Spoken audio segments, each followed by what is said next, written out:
Hello. আর পুজোর সময় সবাই কোথায় যাই বলো তো? এই তো পার্লারে। পার্লারে? হ্যাঁ। ভালো করে করে আসবে। গুড, যাও। আমি মামনি আর দিদি তিনজনেই যাবো। হ্যালো ফ্রেন্ড, আমি চিত্রলেখা। আমার আবার একটি নতুন ব্লগে তোমাদের সবাইকে ওয়েলকাম। আশা করি তোমরা সবাই খুব ভালো আছো।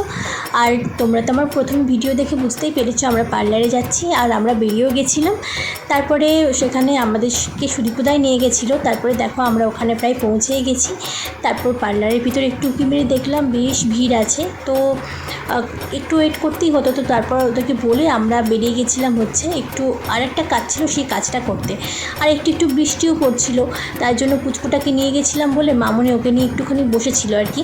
আর ওকে নিয়ে তো বুঝতেই পারছো বাচ্চা, ও তো বেশিক্ষণ বসে থাকতে চায় না। তো যাই হোক, তাও ছিল, এমনিতেও খুব একটা ছটফটেও নয়, তোমরা সবাই যে এতদিনে মানে সেটা বুঝতে পেরেছো। তো তারপরে দেখো আমাদের পার্লারের কাজ করে আমরা বেরিয়ে গেছিলাম ওখান থেকে। তারপর ওখান থেকে একটা দোকানে গেছিলাম, কিছু কাজ ছিল তাই। তারপর রাস্তাতে দেখো চারিদিকে কত ভিড়, মানে পুজোর সময় তো ওই জন্যই এত ভিড় ছিল। আর তারপর জানো আমরা কোথায় গেছিলাম? কুমারটুলি চলে গেছিলাম। আরে না না, কুমারটুলি না, তবে কিছুটা কুমারটুলির থেকে কম বলে মনে হয়নি আমার ভীষণ ভালো লেগেছিল। কিছুটা মামনিকে দিদিকে জোর করেই বললাম চলো চলো ভিতরটা গিয়ে দেখি চলো। তারপর তোমরাই দেখতে পাচ্ছ আমরা কোথায় চলে গেছিলাম। আর এত সুন্দর লাগছিল ওখানে গিয়ে, আমার মনটা পুরো ভরে গেছিলো। আর সত্যি কথা বলতে এতগুলো ঠাকুর একই জায়গায় একসাথে আমি কখনো এরকমভাবে দেখিনি। মানে এখন তোমাদের বলছি না, আমার মনে ছুটে আবার ওখানে চলে যায়। আমার সত্যি খুব ভালো লাগছিলো। আর ঠাকুরের মুখগুলো কি মিষ্টি, তাই না?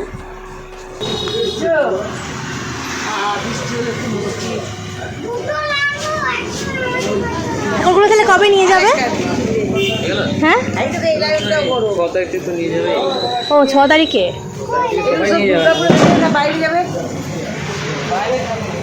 সব দুর্গাপুরের মধ্যেই তো? ও খুব সুন্দর হয়েছে, দারুণ হয়েছে। ও আচ্ছা আচ্ছা। আর মামনিকে আমি বলছিলাম দেখো মামনি, এত সুন্দর প্রতিমা যারা বানায় তারাই হয়তো স্বয়ং ভগবান, তারাই হয়তো ঠাকুর, সে কথাটাই বলছিলাম। তারপর আরেকটু ঘুরে ঘুরে দেখলাম, তারপরে প্রণাম করলাম। আর সামনে একটা কাকু ছিল, সে কাকুকে জিজ্ঞাসা করছিলাম তুমি এখানে কি করবে। আর তো চলো তোমরাও দেখো। চুলগুলো ভাঙা হবে নাকি এখন? চুলগুলো ভাঙবে নিয়ে লাগাবে নাকি? ও আচ্ছা আচ্ছা, ঠিক আছে ঠিক আছে, আসছি করো। আর তারপরে এই দেখো আমাদেরকেও নিতে এসে গেছে। আমরা তারপরে গাড়িতে উঠে আর একটু কাজ ছিল টুকটাক, সেগুলো করে নিয়ে তারপরে আমরাও বাড়ি ফিরছিলাম। আর রাস্তাতে তো প্রচুর ভিড় ছিল, পুজোর সময় বলে কথা, ঠাকুর দেখাও স্টার্ট করে দিয়েছি প্রায় সবাই। আর চারিদিকটা বেশ লাইটিং ছিল। তারপরে আমরা বাড়ি এসে গেছিলাম, আর ওখান থেকে মিষ্টির দোকান থেকে মিষ্টি নিয়ে আমি আর মামুনি এসে গেছিলাম বাড়ি এসে গেছি।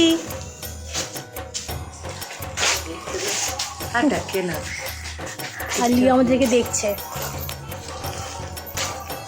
কোথাও থেকে আসার পর লিও যখন আমাদেরকে দেখে তখন খুব ছটফট করে, মানে যেটা দেখছো তোমরা এখন তার থেকেও অনেক বেশি ছটফট করে, এখনও শরীরটা খারাপ।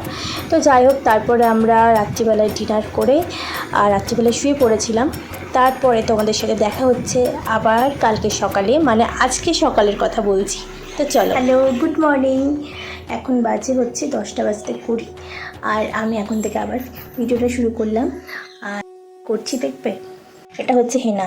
কালকে রাত্রিবেলা মানে শুয়ে পড়ার পর, রাত্রি ডিনারের পর শুয়ে পড়ার পরে মানে সারাদিনই ভেবেছিলাম যে রাত্রিবেলায় হেনাটা ভিজিয়ে রাখবো। তো তারপর সেটা আমি একদমই ভুলে গেছিলাম। তো প্রায় কালকে রাত্রি 1:30টার সময় আমার হঠাৎ করে মনে পড়ছে আমি তো হেনাটা ভেজাতেই ভুলে গেছি। রাত্রি 1:30টার সময় গিয়ে পরে আমি চায়ের লিকার তারপরে কফি একসাথে করে তৈরি করে মানে গরম জলের মধ্যে ফুটিয়ে তারপর আমি হেনাটা ভিজিয়ে রেখেছিলাম। ছিলাম মানে আরও টক দই বা লেবুর রস দিয়ে তো খুবই ভালো হতো।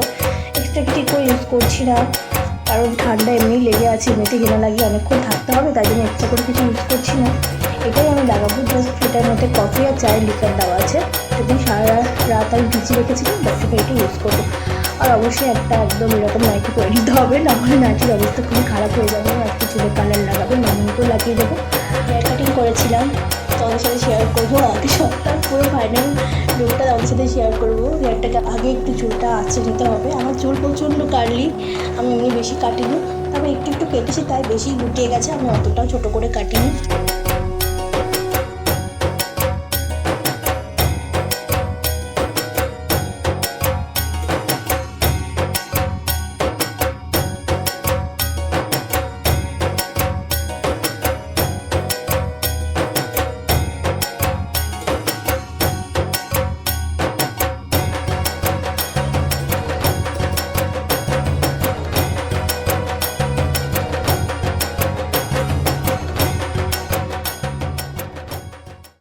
আগে আমি যখন হেনা লাগাতাম, হেনার সাথে কাঁচা ডিম, তারপরে মধু, তারপরে টক দই, লেবুর রস, অ্যালোভেরা জেল, আরও অনেক কিছু একসাথে মিশিয়ে তারপর লাগাতাম। বৌদি লাগিয়ে দিত। আর আজকে আমি অত কিছু লাগালাম না, কারণ ঠান্ডা লেগে আছে। টক দই তারপরে অ্যালোভেরা জেল সবই তো ঠান্ডারই জিনিস, তার জন্য আর লাগালাম না। আমাদের বাড়ির পুজো, তোমাদের সাথে সব কিছুই শেয়ার করবো। তখন যদি শরীর খারাপ হয়ে যায় মুশকিল হয়ে যাবে। যারা আমার ভিডিও দেখছো কেমন লাগছে অবশ্যই কমেন্ট করে জানিও, আর একটু বেশি বেশি করে সাবস্ক্রাইব করে দিও সবাই। তোমাদের পাশেও আমি আছি। আর কে কে পুজোতে পার্লারে গেলে কী করলে, কি হেয়ার স্পা করলে আমাকে নিশ্চয়ই জানিও। আমি বাড়িতেই করে নিচ্ছি, হেনা লাগিয়ে নিচ্ছি। আমি আর পার্লারে যাইনি, পার্লারে গেছিলাম, যাইনি আবার কি, কালই পার্লারে গেছিলাম, তোমরা দেখতেও পেলে। পার্লারে গেছিলাম, পার্লারে হেয়ার কাটিং করেছি, আর হেয়ার স্পাটা কিছু করাইনি, বাড়িতেই করে নিচ্ছি। একটু একটু করে লাগালে বেশ ভালো লাগানো হবে। হাতে একটা সুন্দর কালার আসে, চুলে সেই কালারটা আসে না।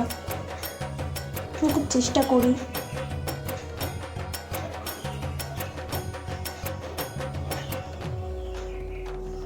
কিছুটা করে আমি এখানে বেঁধে নিয়েছি, তারপর বাকিটা লাগাচ্ছি। আমি একটু ড্রাই করে এবারে মানে করেছি ইয়েটা, একটা বেশি ঝোলঝোল করে দিইনি। লিকুইড হয়ে গেলে না অনেকক্ষণ জলটা মাথায় বসে থাকে, ঠান্ডা লেগে যায়। আমি ভয় করছি জানো তো, আর ঠান্ডা লেগে আছে পিতেও।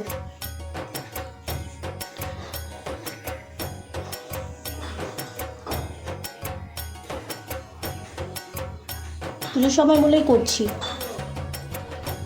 অনেকে বলতে পারে যে ঠান্ডা যখন লেগেই যাবে তখন করার কী দরকার, আর সেটা পুজোর সময়, তার জন্যই করছি। আমি আগে সবসময় প্রায় করতাম, এখন সবসময় করি না।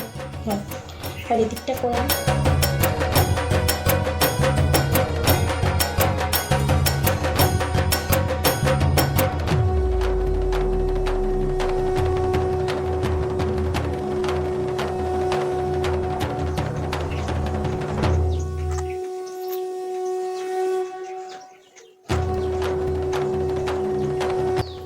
দেখো আমার পুরোটা লাগানো কমপ্লিট হয়ে গেছে। এবার এটাকে আমি তুলে বেঁধে নেবার। গোটা মুখে লেগেছে, দেখেছো, ঘাড়ে গলায় একদম ভরে গেছে।